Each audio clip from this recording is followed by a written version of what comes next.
ओम शांति। भक्ति मार्ग में अभी तक गाते आए हैं ना। तुम ही हो माता पिता, तुम ही हो बंधु सखा, तुम ही हो।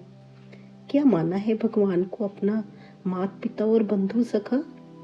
बाबा कहते खुदा तुम्हारा दोस्त है, वो सखा है तुम्हारा, लेकिन रावण तुम्हारा दुश्मन है। तभी खुदा को प्यार करते हैं और रावण को जलाते हैं। रावण माना विकारों को खत्म करना है ना। बाबा आए हैं, हमें श्रीमत देते हैं कि विकारों रूपी जो रावण है उसको खत्म करना है, उनको अंदर से खत्म करना है, जलाना है। आगे बाबा कहते आत्मा बिंदु स्वरूप है ना। आत्मा कोई अंडे मिसल नहीं है, आत्मा बिंदु स्वरूप है। जैसे जो स्वरूप परमात्मा का है, निराकार परमात्मा बिंदु स्वरूप है, ऐसे ही हम आत्माओं का स्वरूप भी बिंदु है। और आत्मा शरीर को देख सकती है, लेकिन शरीर आत्मा को नहीं देख सकता। इसलिए आत्मा जब निकल जाती है तो शरीर जड़ बन जाता है ना। इसलिए हम सभी आत्माओं का बाप एक शिव बाबा है और हम सभी आपस में भाई भाई हैं। आत्माओं का बाप शिव बाबा खुद आए हैं, परम पिता परमात्मा, इस पुरानी दुनिया को नया बनाने के लिए। नई दुनिया सतयुग थी ना, अभी दोबारा से सतयुग की स्थापना करने के लिए बाबा आए हैं। अभी सुनते हैं आज की मुरली 10 फरवरी 2026 की। बाबा कहते मीठे बच्चे, खुदा तुम्हारा दोस्त है, रावण दुश्मन है। इसलिए तुम खुदा को प्यार करते और रावण को जलाते हो। प्रश्न है आज की मुरली से, किन बच्चों को अनेकों की आशीर्वाद स्वतः मिलती जाती है? अपने अपने चेकिंग करेंगे किन बच्चों को मिलती है। उत्तर दिया बाबा ने, जो बच्चे याद में रहे, स्वयं भी पवित्र बनते हैं और दूसरों को भी आप समान बनाते हैं, उन्हें अनेकों की आशीर्वाद मिल जाती है, वे बहुत ऊंच पद पाते हैं। बाप तुम बच्चों को श्रेष्ठ बनने की एक ही श्रीमत देते हैं। बच्चे किसी भी देहधारी को याद ना कर मुझे याद करो। एक ही श्रीमत देते हैं ना बाबा कि बच्चे किसी भी देहधारी को याद ना कर मुझे याद करो। गीत है आज की मुरली में, आखिर वह दिन आया आज। ओम शांति मीठे बाबा। ओम शांति का अर्थ तो रूहानी बाप ने रूहानी बच्चों को समझाया है ना। ओम मना मैं आत्मा हूँ और ये मेरा शरीर है। शांति माना बाबा ने क्लियर किया ना कि मैं आत्मा शांत स्वरूप हूँ। आगे बाबा कहते आत्मा तो देखने में नहीं आती, आत्मा में ही अच्छे व बुरे संस्कार रहते हैं। आत्मा में ही मन बुद्धि है, शरीर में बुद्धि नहीं है। शरीर में बुद्धि नहीं है, आत्मा में ही मन बुद्धि है ना। मुख्य है आत्मा, शरीर तो मेरा है। आत्मा को कोई देख नहीं सकते, शरीर को आत्मा देखती है। आत्मा को शरीर नहीं देख सकता, वरना शरीर को आत्मा देखती है, लेकिन आत्मा को शरीर नहीं देख सकता, क्योंकि आत्मा तो बिल्कुल बिंदु स्वरूप है। कोई शरीर उसको देख नहीं सकता, कोई भी मनुष्य उसको देख नहीं सकता। आत्मा निकल जाती है तो शरीर जड़ बन जाता है।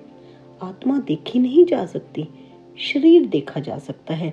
वैसे ही आत्मा का जो बाप है, जिसको ओ गॉड फादर कहते हैं, वह भी देखने में नहीं आते, उनको समझा जाता है, जाना जाता है। हम आत्माएं सब ब्रदर्स हैं। शरीर में आते हैं तो कहेंगे ये भाई भाई है, ये बहन भाई है। आत्माएं तो सब भाई भाई ही है ना। आत्माओं का बाप है परम पिता परमात्मा। आत्माओं का बाप परम पिता परमात्मा है ना, शिव बाबा है। जिस्मानी भाई बहन एक दो को देख सकते हैं, आत्माओं का बाप एक है, उनको देख नहीं सकते। हम सभी आत्माओं का बाप एक है ना, उनको देख नहीं सकते। तो अब बाप आए हैं पुरानी दुनिया को नया बनाने। नई दुनिया सतयुग थी ना, अब पुरानी दुनिया कलयुग है। इनको अब बदलना है। पुरानी दुनिया तो खत्म होनी चाहिए ना। पुराना घर खत्म हो, नया घर बनता है ना। वैसे ये पुरानी दुनिया भी खलास होनी है। सतयुग के बाद फिर त्रेता द्वापर कलयुग, फिर सतयुग आना जरूर है। वर्ल्ड की हिस्ट्री ज्योग्राफी रिपीट होनी है। सतयुग में होता है देवी देवताओं का राज्य, सूर्यवंशी और चंद्रवंशी उनको कहा जाता है। लक्ष्मी नारायण की डायनेस्टी, राम सीता की डायनेस्टी, सूर्यवंशी लक्ष्मी नारायण की डायनेस्टी और चंद्रवंशी राम सीता की डायनेस्टी, ये तो सहज है ना। फिर द्वापर कलयुग में और धर्म आते हैं। फिर देवताएं जो पवित्र थे अब अपवित्र बन जाते हैं। इनको कहा जाता है रावण राज्य। रावण को वर्ष वर्ष जलाते आते हैं परंतु जलता ही नहीं, फिर जलाते रहते हैं। ये है सबका बड़ा दुश्मन, इसलिए उनको जलाने की रस्म पड़ी है। इसलिए उनको मतलब रावण को जलाने की रस्म पड़ी है। भारत का नंबर 1 दुश्मन कौन है? और फिर नंबर 1 दोस्त सदा सुख देने वाला कौन है?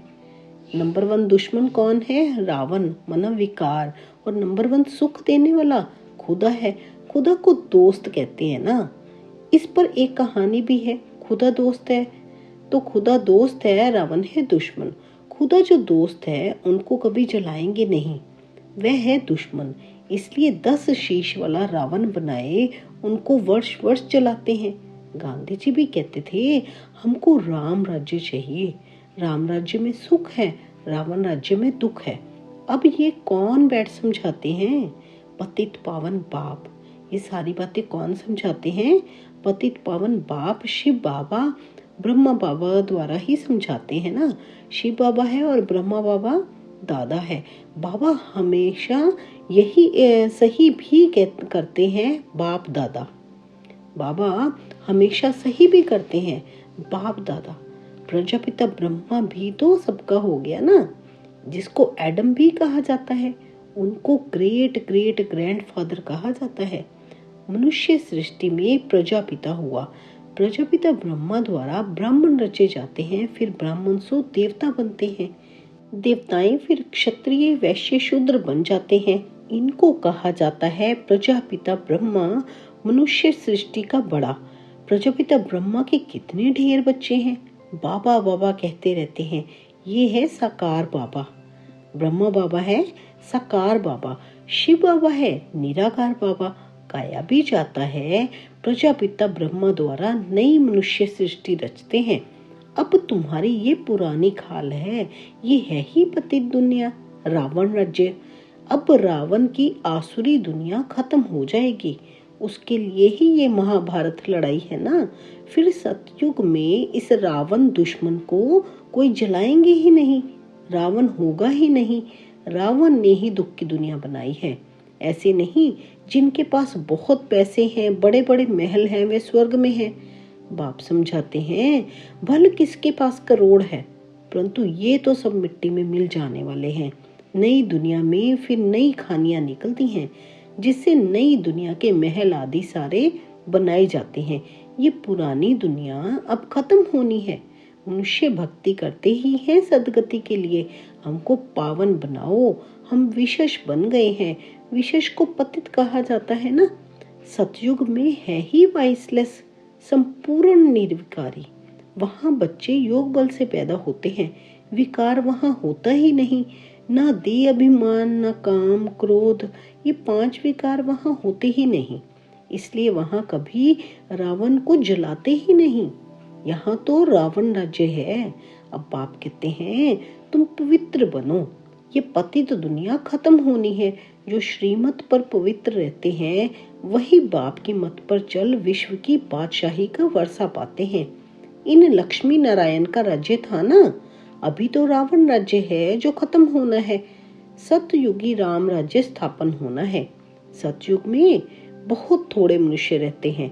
कैपिटल दिल्ली भी ही रहती है, जहाँ लक्ष्मी नारायण का राज्य होता है। दिल्ली सतयुग में परिस्थान थी। दिल्ली सतयुग में परिस्थान थी। दिल्ली ही गद्दी थी। रावण राज्य में भी दिल्ली कैपिटल है, राम राज्य में भी दिल्ली कैपिटल है ना। अभी भी तो दिल्ली ही कैपिटल है ना।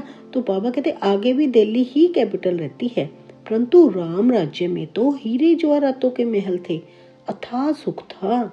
अभी बाप कहते हैं तुमने विश्व का राज्य गंवाया है, मैं फिर तुमको देता हूँ।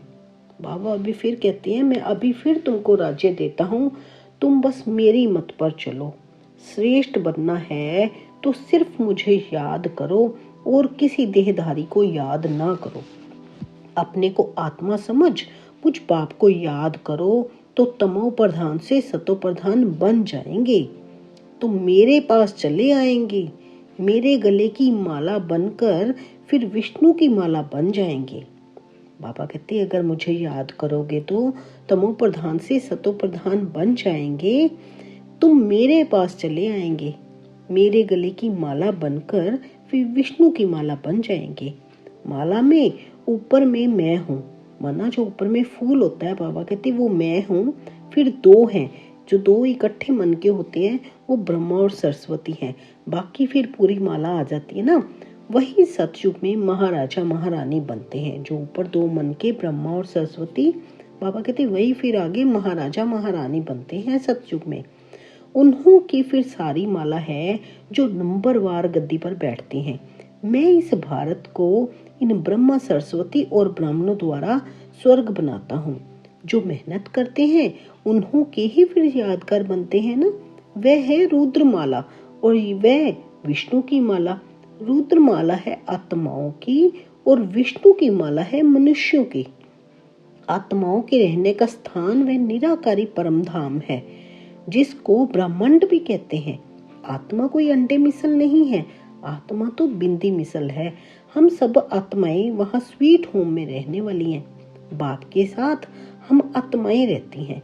वह है मुक्ति धाम। मनुष्य चाहते हैं मुक्ति धाम में जाएं, परंतु वापस कोई एक भी जा नहीं सकते। सबको पाठ में आना ही है। तब तक बाप तुमको तैयार कराते रहते हैं। तुम तैयार हो जाएंगे तो जो भी आत्माएं हैं वे सब आ जाएंगी। फिर खलास, सभी आत्माएं नीचे आ गई। फिर उसके बाद खलास, तुम जाकर नई दुनिया में राज्य करेंगे। फिर नंबरवार चक्कर चलेगा। गीत में सुनो ना, आखिर वह दिन आया आज। तुम जानते हो जो भारतवासी अब नरकवासी हैं वे फिर स्वर्गवासी बनेंगे। बाकी सब आत्माएं शांति धाम में चली जाएंगी। समझाना बहुत थोड़ा है। अल्फ बाबा और बे बादशाही, समझाना तो बहुत थोड़ा है ना। अल्फ बाबा और बे बादशाही, अल्फ को बादशाही मिल जाती है। अभी बाप कहते हैं मैं वही राज्य फिर से स्थापन करता हूँ। तुम 84 जन्म भोग अब पतित बन गए हो। बाबा कहते मैं फिर से वही राज्य स्थापन करता हूँ। अब तुम 84 जन्म भोग कर अब पतित बन गए हो। पतित बनाया है रावण ने, फिर पावन कौन बनाते हैं? भगवान, जिसको पतित पावन कहते हैं। तुम कैसे पतित से पावन, पावन से पतित बनते हो? ये सारी हिस्ट्री ज्योग्राफी रिपीट होगी। ये विनाश है ही इसके लिए। कहते हैं ब्रह्मा की आयु शास्त्रों में 100 वर्ष है। ये जो ब्रह्मा है जिसमें बाप बैठ वर्षा दिलाते हैं, उनका भी शरीर छूट जाएगा। आत्माओं को बैठ आत्माओं का जो बाप है वे समझाते हैं। मनुष्य मनुष्य को पावन बना न सके। देवताएं कभी विकार से पैदा नहीं होते, पुनर्जन्म तो सब लेते आते हैं ना। बाप कितना अच्छी तरह से समझाते हैं कि कहाँ तकदीर जग जाए। बाप आते ही हैं मनुष्य मात्र की तकदीर जगाने। सब पति दुखी है ना, त्राही त्राही कर विनाश हो जाएंगे। इसलिए बाप कहते हैं त्राही त्राही करने से पहले मुझ बेहद के पाप से वर्षा ले लो। ये जो कुछ दुनिया में देखते हो ये सब खत्म हो जाना है। Fall of Bharat, rise of Bharat, इसका खेल ही है ना। राइज ऑफ वर्ल्ड, स्वर्ग में कौन कौन राज्य करते हैं ये बाप ही बैठ समझाते हैं। राइज ऑफ भारत माना भारत का उत्थान, देवताओं का राज्य। फॉल ऑफ भारत, पतन, भारत का पतन, रावण राज्य। जब उत्थान होगा तो देवताओं का राज्य आएगा और जब पतन होता है तो रावण राज्य शुरू होता है। अभी नई दुनिया बन रही है। बाप से पढ़ रहे हो नई दुनिया का वर्षा लेने के लिए। कितना सहज है। ये है मनुष्य से देवता बनने की पढ़ाई। ये भी अच्छी रीति समझना है। कौन कौन से धर्म कब आते हैं? द्वापर के बाद ही और धर्म आते हैं। पहले सुख भोगते हैं फिर दुख। ये सारा चक्र बुद्धि में बिठाना होता है, जिससे तुम चक्रवर्ती महाराजा महारानी बनते हो। बाबा कहते ये पूरा जो सृष्टि का चक्र आदि मध्य अंत का जो मैंने तुम्हें समझाया है, इसको सारा बुद्धि में बिठाना होता है, इसको फिराना है, तो तुम चक्रवर्ती महाराजा महारानी बनते हो।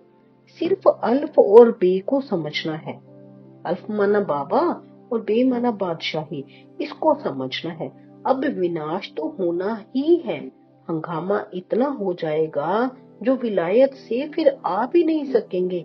इसलिए बाप समझाते हैं भारत भूमि सबसे उत्तम है। जबरदस्त लड़ाई लगेगी, फिर वहां के वहां ही रह जाएंगे। 50-60 लाख भी देंगे तो भी मुश्किल आ सकेंगे। भारत भूमि सबसे उत्तम है, जहाँ बाप आकर अवतार लेते हैं। शिव जयंती भी यहाँ मनाई जाती है। सिर्फ श्री कृष्ण का नाम डालने से सारी महिमा ही खत्म हो गई है। सर्व मनुष्य मात्र का लिबरेटर यहाँ ही आकर अवतार लेते हैं। सर्व मनुष्य मात्र का जो लिबरेटर है वो यहाँ ही आकर अवतार लेते हैं। शिव जयंती भी यहाँ मनाते हैं। माना शिव बाबा जब अवतार लेते हैं, शिव बाबा ब्रह्मा बाबा के तन में आते हैं, तो यहाँ पे ही आती है ना, भारत में ही, तो शिव जयंती भी यहाँ ही मनाते हैं। गॉड फादर ही है जो आकर लिबरेट करते हैं। तो ऐसे बाप को ही नमन करना चाहिए, उनकी ही जयंती मनाना चाहिए। वे बाप यहाँ भारत में आकर सबको पावन बनाते हैं। तो ये सबसे बड़ा तीर्थ ठहरा ना, सबको दुर्गति से छुड़ाए सदगति देते हैं। ये ड्रामा बना हुआ है। अभी तुम आत्माएं जानती हो, हमारा बाबा हमको इस शरीर द्वारा, माना ब्रह्मा बाबा के शरीर द्वारा ये राज समझा रहे हैं। हम आत्मा इस शरीर द्वारा सुनती हैं। आत्मा अभिमानी बनना है, अपने को आत्मा समझ बाप को याद करो तो कट निकलती जाएगी और प्योर बन तुम बाप के पास आ जाएंगे। कट मना जंक निकल जाएगी, जो विकारों रूपी जंक लगी है आत्मा पर वो निकल जाएगी और बाबा कहते प्योर बन तुम बाप के पास आ जाएंगे। जितना याद करेंगे उतना पवित्र बनेंगे, औरों को भी आप समान बनाएंगे तो बहुतों की आशीर्वाद मिलेगी। बाबा कहते औरों को भी आप समान बनाएंगे तो बहुतों की आशीर्वाद मिलेगी, ऊंच पद पा लेंगे। इसलिए गाया जाता है ना, सेकंड में जीवन मुक्ति। अच्छा, मीठे मीठे सिकी लधे बच्चों प्रति माता पिता बाप दादा का याद प्यार और गुड मॉर्निंग। रूहानी बाप की रूहानी बच्चों को नमस्ते। हम सब रूहानी बच्चों की रूहानी माता पिता बाप दादा को गुड मॉर्निंग, नमस्ते, ओम शांति। शुक्रिया मेरे बाबा, शुक्रिया। धारणा के लिए सार है, श्रीमत पर पवित्र बन, हर कदम बाप की मत पर चल, विश्व की बादशाही लेनी है। बाप के समान दुख हरता सुख करता बनना है। मनुष्य से देवता बनने की ये पढ़ाई सदा पढ़ते रहना है। सबको आप समान बनाने की सेवा करके आशीर्वाद प्राप्त करनी है। सबको आप समान बनाने की सेवा करके आशीर्वाद प्राप्त करनी है। वरदान दिया आज की मुरली में बाबा ने हम बच्चों के प्रति कल्याण की वृत्ति और शुभ चिंतक भाव द्वारा विश्व कल्याण के निमित्त बनने वाले तीव्र पुरुषार्थी भव। तीव्र पुरुषार्थी वह हैं जो सभी के प्रति कल्याण की वृत्ति और शुभ चिंतक भाव रखें। भल कोई बार बार गिराने की कोशिश करे, मन को डगमग करे, विघ्न रूप बने, फिर भी आपका उसके प्रति सदा शुभ चिंतक का अडोल भाव हो। बात के कारण भाव ना बदले, मना वो जैसा मर्जी आगे से वो करे, आपको गिराने की भी कोशिश करे, लेकिन आपने शुभ चिंतक का जो आपका अडोल भाव है वो आपका कोई भी भाव ना बदले। उसके व्यवहार को देखकर आपका व्यवहार नहीं बदलना चाहिए। हर परिस्थिति में वृत्ति और भाव यथार्थ हो तो आपके ऊपर उसका प्रभाव नहीं पड़ेगा, मना आपके अंदर उसके लिए कोई भी संकल्प नहीं चलने चाहिए। अगर आपके अंदर संकल्प नहीं चलेंगे तो उसका कोई भी प्रभाव आपके ऊपर नहीं पड़ेगा। फिर कोई भी व्यर्थ बातें देखने में ही नहीं आएंगी, टाइम बच जाएगा। फिर कोई भी व्यर्थ बातें, माना कोई भी व्यर्थ जो नेगेटिव बात है, कुछ भी आता है तो देखने में ही नहीं आएंगी, वहां पे आपका टाइम बच जाएगा। यही है विश्व कल्याणकारी स्टेज। बाबा ने एक बताया है ना, क्योंकि अब टाइम बहुत थोड़ा है, इन बातों में टाइम वेस्ट नहीं करना, झरमुई जगमुई की बातों में आपने टाइम वेस्ट नहीं करना है। यही है विश्व कल्याणकारी स्टेज। स्लोगन है आज की मुरली में, संतुष्टता जीवन का श्रृंगार है, इसलिए संतुष्ट मनी बन, संतुष्ट रहो और सर्व को संतुष्ट करो। संतुष्ट बनो और सबको संतुष्ट करो। अव्यक्त इशारे हैं आज की मुरली में, एकता और विश्वास की विशेषता द्वारा सफलता संपन्न बनो। एकमत अर्थात एकता का वातावरण बनाने के लिए समाने की शक्ति धारण करो, भिन्नता को समाओ, हर एक की विशेषताओं को देखो, कमियों को तो बिल्कुल देखना ही नहीं है। बाबा कितनी अलर्ट कर रहे हैं कि हर एक की विशेषताओं को देखो, कमियों को तो बिल्कुल भी देखना ही नहीं है। जैसे चंद्रमा अथवा सूर्य को ग्रहण लगता है तो कहते हैं ना कि देखना नहीं चाहिए, नहीं तो ग्रहचारी बैठ जाएगी, मानो उनको देखने से फिर आपके अंदर नेगेटिविटी आ जाएगी ना, तो देखना ही नहीं चाहिए। तो किसकी कमी, किसकी कमी को भी नहीं देखना, मना ग्रहण है तो उसे कभी नहीं देखो। माना किसकी कमी को देखना भी एक तरह से ग्रहण है, तो बाबा कहते हैं उसको कभी नहीं देखो। तो क्या देखना है, उनमें भी विशेषताओं को देखना है। जैसे बाबा ने कल भी क्लियर किया है कि आपने किसी के अंदर भी देखना है तो उसकी विशेषताओं को देखना है, कभी भी उसका कुछ भी गलत कुछ भी नेगेटिविटी उनमें नहीं देखनी है। हमेशा आपने, जैसे बाबा ने कहा ना, आपने हीरे जवाहरातों की खोज करनी है, आपने मिट्टी में अपने अपने हाथ और पैर गंदे नहीं करने, मिट्टी में जाकर अपने पैर गंदे नहीं करने। आप हीरे बच्चे हो तो अपने हीरो को ही देखना है। हीरे क्या है, किसी की भी विशेषताओं को देखना।